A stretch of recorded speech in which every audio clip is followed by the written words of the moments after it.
दोस्तों 4 जून के बाद से लेकर अब तक इन तकरीबन 66 दिनों में राहुल गांधी ने देश की राजनीति को बहुत हद तक बदला है। देश की राजनीति से जुड़े लोगों का और आम जनता का जो नजरिया कांग्रेस को लेकर था, जो राहुल गांधी को लेकर था, उसको भी राहुल गांधी ने बहुत हद तक बदल दिया है। कैसे बदला है, आज बड़े सिलसिलेवार ढंग से इस पर आपसे बातचीत करेंगे, इसलिए इस वीडियो को पूरा देखिएगा। बेहद जरूरी बात आज हम आपके साथ साझा करेंगे।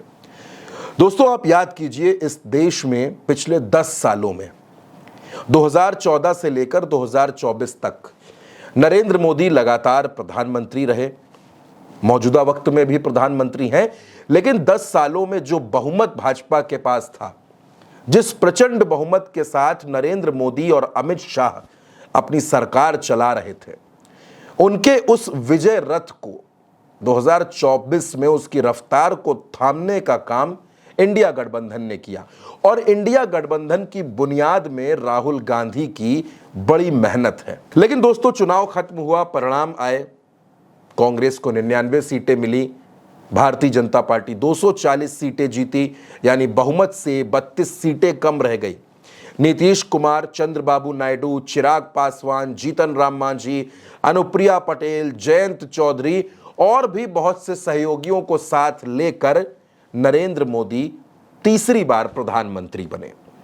और 10 साल के बाद यह पहला मौका आया जब नेता विपक्ष की कुर्सी खाली नहीं है। नेता विपक्ष की कुर्सी पर राहुल गांधी हैं और राहुल गांधी ने यह दिखा दिया कि नेता विपक्ष का अंदाज कैसा होता है। दोस्तों आप किसी भी मुद्दे को उठाकर देख लीजिए, अग्निवीर का मुद्दा, किसानों का मुद्दा, 3 काले कानूनों का मुद्दा, महंगाई, बेरोजगारी, नीट, अदानी, अंबानी, एक जो पूरी फहरिस्त देश में जरूरी मुद्दों की है, हर उस मुद्दे पर देश की संसद में राहुल गांधी बोले हैं। राहुल गांधी ने सत्ता पक्ष को घेरा है। लेकिन राहुल का यह अंदाज सिर्फ संसद के अंदर रहा हो ऐसा नहीं है। सड़क पर भी राहुल गांधी के कई अंदाज देखने को मिले, उनका तेवर देखने को मिला। जब अनुराग ठाकुर ने जाति को लेकर अपमानजनक टिप्पणी की, तब भी राहुल गांधी ने बड़ा दिल दिखाते हुए कहा कि मुझे आपकी माफी की कोई जरूरत नहीं है, आप जितनी गालियां देना चाहें गालियां दीजिए, लेकिन हम इस देश में जातिगत जनगणना करवा के रहेंगे। जाति जनगणना हम करा के दिखाएंगे। खत्म। आपको जितनी गाली देनी है आप दीजिए, हम खुशी से लेंगे। ये बात लोकसभा के अंदर की है दोस्तों, लेकिन लोकसभा के बाहर क्या होता है? लोकसभा के बाहर राहुल गांधी लोको पायलट से मुलाकात करते हैं, नीट परीक्षा के अभ्यर्थियों के साथ बैठकर चर्चा करते हैं, ये समझने की कोशिश करते हैं कि आखिर इस देश का युवा किन समस्याओं से जूझ रहा है। राहुल गांधी अग्निवीरों के परिवार वालों से मुलाकात करते हैं। राहुल गांधी भारत का निर्माण करने वाले यानी राज मिस्त्रियों से जाकर मुलाकात करते हैं, मोची के पास जाते हैं, ये समझते हैं कि वो कैसे काम करता है, उसको कौन कौन सी परेशानियां हैं, और फिर उसको गिफ्ट भी देते हैं। राहुल गांधी देश के किसानों को संसद में आमंत्रित करते हैं। जब उनको बाहर रोका जाता है, मिलने नहीं दिया जाता है, तब भी राहुल गांधी इस पर नाराजगी जताते हैं। बाद में किसानों की मुलाकात राहुल गांधी से होती है। इस देश में गोदी मीडिया पर जब संसद परिसर में पाबंदियां लगाई गई, उनको एक बॉक्स में बंद कर दिया गया, तो उनकी आवाज भी राहुल गांधी ने उठाई। उन राहुल गांधी ने उठाई जिनके खिलाफ गोदी मीडिया 24 घंटे अपना एजेंडा चलाता रहता है। बेचारे मीडिया वालों ने कहा है सर कि प्लीज, उन्होंने मुझसे कहा है कि आपसे हाथ जोड़कर कहें कि उनको निकलने दें। राहुल गांधी ने देश के मछुआरों को संसद में आमंत्रित किया, मछुआरों से भी मुलाकात की, उनको भी गेट पर रोक दिया गया। राहुल गांधी खुद उनसे गेट तक मिलने गए।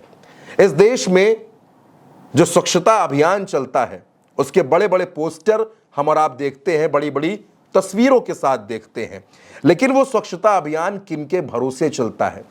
देश में गंदगी हटाने वाले, मैला ढोने वाले इन लोगों से भी राहुल गांधी ने बातचीत की, उनकी समस्याओं को समझने की कोशिश की कि आखिर वो किन समस्याओं से जूझ रहे हैं।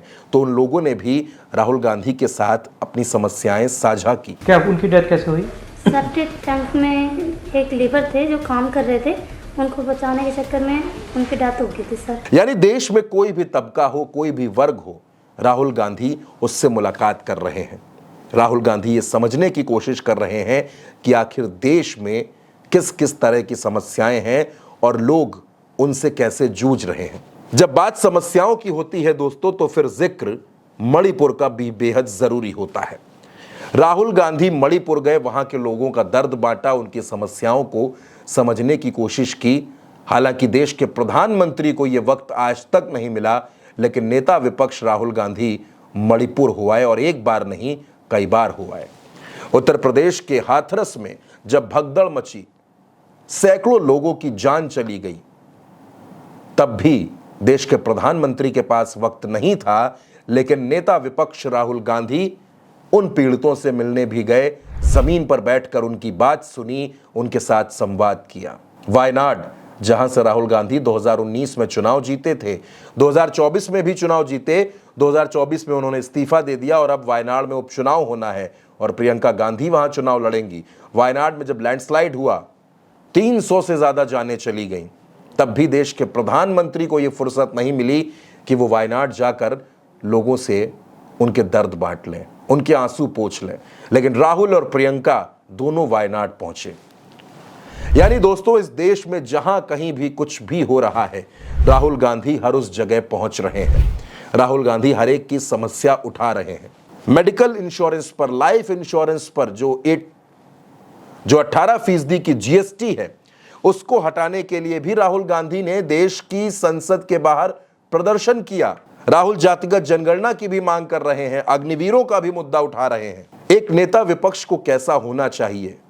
सत्ता की आंख में आंख डालकर सवाल पूछने का काम राहुल गांधी कर रहे हैं, और सिर्फ राहुल गांधी कर रहे हैं ऐसा नहीं है दोस्तों। राहुल गांधी ने कांग्रेस के सभी सांसदों की एक मीटिंग बुलाई, और इस मीटिंग में राहुल गांधी ने साफ शब्दों में कहा कि आप लोग संसद में और संसद के बाहर, जब आप पब्लिक लाइफ में हैं, मीडिया के सामने हैं, किसी मीडिया के कार्यक्रम में हैं, किसी चैनल के कार्यक्रम में पहुंच रहे हैं या संसद के अंदर हैं, तो आप अपने फैक्ट, अपने आंकड़े, अपनी रिसर्च दुरुस्त रखें।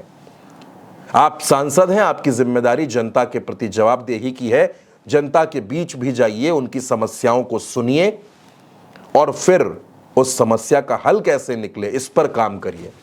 जब संसद में जाइए तो संसद में सवाल पूछिए, रिसर्च के साथ, आंकड़ों के साथ। और राहुल गांधी ने अपने सांसदों से यह भी कहा कि हर सांसद की परफॉर्मेंस रिपोर्ट पर मेरी नजर है। यानी आप संसद में क्या कर रहे हैं, संसद के बाहर क्या कर रहे हैं, इसकी रिपोर्ट मैं लूंगा। और अब दोस्तों, राहुल गांधी के सामने हरियाणा, महाराष्ट्र और झारखंड है। इन 3 राज्यों में विधानसभा चुनाव होना है।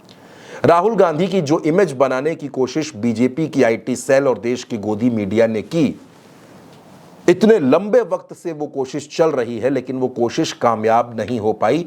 और आज की तारीख में लोग राहुल गांधी को सुनना चाहते हैं। राहुल गांधी क्या कह रहे हैं, कौन सा मुद्दा उठा रहे हैं, किस वर्ग की बात कर रहे हैं, किससे मिल रहे हैं, किससे संवाद कर रहे हैं, आज पूरे देश की नजर इस पर रहती है दोस्तों। सोशल मीडिया के आंकड़े भी कुछ यही बताते हैं। यानी पूरी तरीके से अगर आप देखें तो राहुल गांधी ने अपने आप को एक मजबूत नेता के तौर पर तैयार कर लिया है। एक ऐसे नेता के तौर पर तैयार किया है जो सत्ता की मनमानी को रोकता है, जो आंख में आंख डालकर सवाल पूछता है। दोस्तों, राहुल गांधी का यह बदला हुआ अंदाज इंडिया गठबंधन को बहुत ताकत दे रहा है। और अब राहुल गांधी जिस अंदाज में राजनीति कर रहे हैं, यह कांग्रेस के लिए भी एक अच्छी खबर की तरह है। अब राहुल गांधी का एग्रेसिव होना, राहुल गांधी का तथ्यों के साथ चर्चा में उतरना आने वाले वक्त में नरेंद्र मोदी और अमित शाह के लिए, पूरी सरकार के लिए एक बड़ी मुश्किल की तरह है। दोस्तों, राहुल गांधी के इस अंदाज पर, राजनीति के बदले हुए स्टाइल पर, और राहुल गांधी जिस तरह लोगों की समस्याएं उठा रहे हैं, आम लोगों से, कॉमन मैन, उनसे मुलाकात कर रहे हैं, इस पर आपकी जो भी राय हो, अपनी राय हमें कमेंट बॉक्स में ज़रूर भेजिएगा। हमें आपकी राय और आपके सुझावों का हर वक्त इंतज़ार रहता है। नमस्कार।